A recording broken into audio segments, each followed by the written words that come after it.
நான் உங்கள் நடிகை ஜெயதேவி பேசுகிறேன். என்னோடய யூடியூப்லாம் நீங்கள் பார்த்துட்ருக்கீங்க. நான் ஒரு சோஷியல் ஒர்க்கர்.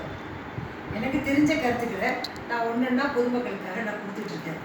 இப்போ நான் எதை பற்றி சொல்ல போகிறேன்னா, இந்த மருந்து மாத்திரையை பற்றி சொல்ல போகிறேன். மாத்திரை மருந்தை பற்றி சொல்ல போகிறேன் ஃப்ரெண்ட்ஸ். நம்ம என்ன செய்கிறோம், எதுக்கு எடுத்தாலும் மாத்திரையை போடுறோம். தலைவலி வந்துச்சா உடனே மாத்திரையை போடுறோம், வயிற்று வலிக்குதா உடனே மாத்திரை போடுவோம், லூஸ் மோஷன் வருதா உடனே மாத்திரை போடுவோம். அதனால இப்படி மாத்திரையாக சாப்பிட்டு என்ன ஆகும்னா நமக்கு வந்து சைடு எஃபெக்ட் வரும்.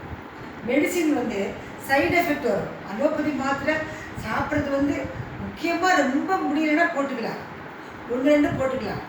ஒரு சிலர் என்ன பண்ணுறாங்கன்னா எதுக்கு எடுத்தாலும் மாத்திரை போடுவாங்க, தொட்டதுக்கெல்லாம் மாத்திரை போடுறாங்க. வேண்டாம் ஃப்ரெண்ட்ஸ். இயற்கையிலேயே கடவுள் நமக்கு வந்து நிறைய மூலிகைகளை கொடுத்துருக்காங்க. ஜலதோஷம் பிடிச்சிருக்கா, ஆடாதோட இலை எடுத்துக்கோங்க, கற்பூரவள்ளி இலை எடுத்துக்கோங்க, துளசி எடுத்துக்கோங்க. நல்ல நச்சு தண்ணியில் போட்டு கொதிக்க வச்சு மஞ்சத்தூள் போட்டு மிளகு போட்டு கஷாயமாக குடிங்க.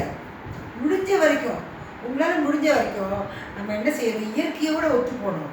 இயற்கை வைத்தியத்தை சாப்பிடுங்க, மூலிகைகளை சாப்பிடுங்க, காய்கறிகளை நிறைய சாப்பிடுங்க, பழங்களை நிறைய சாப்பிடுங்க. முடிஞ்ச வரைக்கும் இந்த மாத்திரை மருந்தை மெடிசனை தவிர்த்துருங்க. ஆமாம் ஃப்ரெண்ட்ஸ், மாத்திரை மருந்து சைடு எஃபெக்ட்டு, கெமிக்கல். அதை முடிஞ்ச வரைக்கும் அதை தவிர்த்துட்டு இயற்கையோட சாப்பிட்டு நீங்கள் எல்லோரும் 100 வயசுக்கு மேலே ஆரோக்கியமாக வாழணும்னு நான் கடவுள்கிட்ட வேண்டிக்கிறேன் ஃப்ரெண்ட்ஸ். என் சகோதரி சொல்கிற அட்வைஸ் எடுத்துப்பீங்களா? நன்றி.